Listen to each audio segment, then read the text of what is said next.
So my first topic here, we'll get started out with some basic groundwork, some fundamentals and foundational facts to begin with, not getting too much into the various theories and all, just sharing and telling you the way I look at things, and it's been working well so far.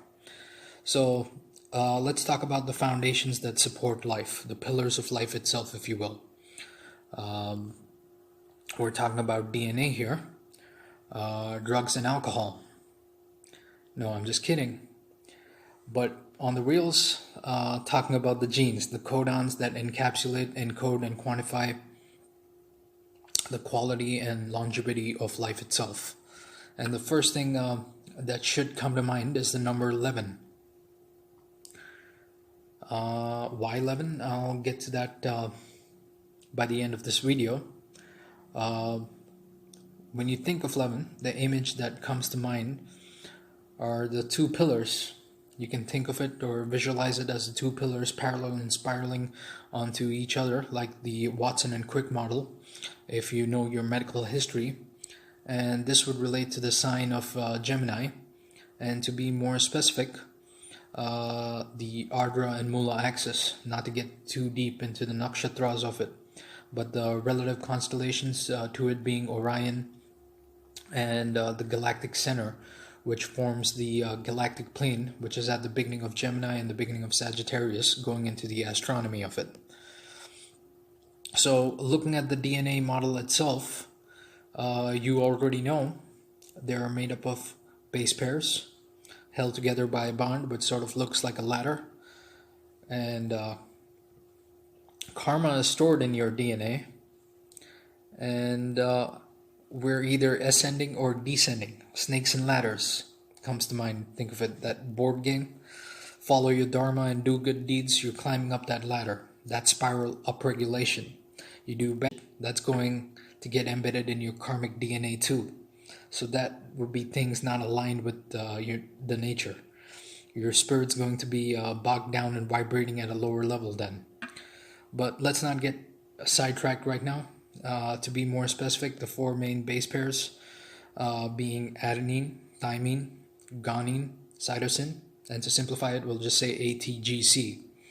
Now, if you notice the first four signs of the zodiac, that should right there give you a clue as to where I'm going with this. All right.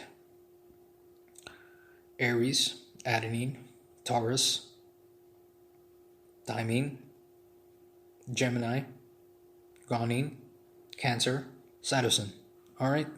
The sequence just keeps repeating itself. If you carry over the significations of each one, let's take for example Aries. Aries is to adenine. We can also assign the four elements: fire, earth, air, water. Those keep repeating as well. Fire, earth, air, water. Fire, earth, air, water. Fire, earth, air, water. All right. The four elements all arises from ether, which was pulled into this realm from the waters of space through the outer firmament. But let's not get ahead of the topic at hand right now. So the four elements, and then you could relate the four elements to the four goals of life, the aims of life, being dharma, artha, kama, moksha. So all these support and fit perfectly well. And you will notice fire will always go with air. Opposite Aries is Libra, air, all right? And earth will always support water. So those are the basics. All one needs to know are the significations, karkatattvas, things attributed to the first four signs, which should get you started into researching this more accurately. And there's so many levels to this again. When you get to the gunas, which are basically the different modes, rajasic, tamasic, sattvic, that adds another layer as well. Then you could go also cardinal, fixed, mutable characteristics. And you'll notice by observing the signs this way, each one has its own unique flavor and characteristics, but it's essential to understand the basics first, all right? So these things repeat over and over again. And there's many levels to this. As I said, you can use the Brahma, Vishnu, and Shiva model to add another layer of functioning, which gives you a much more profound analysis of the chart.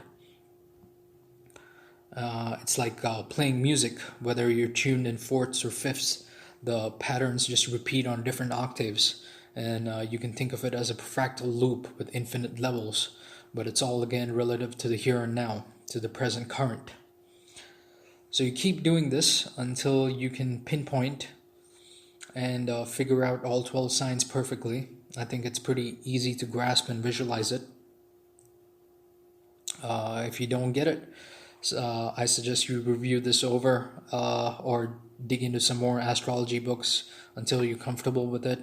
And there's plenty of YouTube channels you can browse through and learn this slowly at your own pace. Remember, slow is smooth and smooth is fast. But getting to the initial point I was making, that level 11 at the beginning, I mean, apart from the fact of going into the numerology and seeing it as a magic number and all, 11 being neither even or odd, 11 would relate to 11 Rudras. 11 Rudras would relate to 11 organs of the body, 11 organ systems, you can say. So you can break that down as well as, the 11 systems: skeleton, muscular, circulatory, nervous, respiratory, cardiovascular, gastrointestinal, genitourinary and reproductive, special senses, indriyas, including your skin, endocrinal system, and all these are intricately connected with each other through one's emotional and psycho-spiritual makeup, which also forms a channel to help heal and treat these systems. Then we come to the upagrahas and also certain vargas, which I will be talking about in more detail perhaps in later lessons. But when it comes to medical astrology, the lesser looked at vargas, Krura associated grahas, harsh planets, malefics in general become really important, as you can diagnose, treat, and help avoid the possibility of even getting diseases in the first place more effectively and efficiently if the signs, symptoms, and clinical manifestations that were to show up and appear are looked at carefully in detail in the chart itself. Which is why these techniques become invaluable to anyone who is an astrologer, medical astrologer, or just someone in the healthcare system in general. On a side note, I do take into consideration the finite aspects of the nodes. It's pretty apparent and becomes pretty basic to see the 7th and trinal aspects from any planet. Also the 6-8 and 8-6 relationship as well. And I do use trans-Neptunian exoplanets, few mathematical hypotheticals as well. Just seems to be very evident when you look at medical cases and charts simultaneously. I am a proponent for the use of evidence-based medicine and evidence-based astrology. The way I see it, they go hand in hand. At least it makes more sense for me this way. So yeah, that's all for now. We'll conclude here.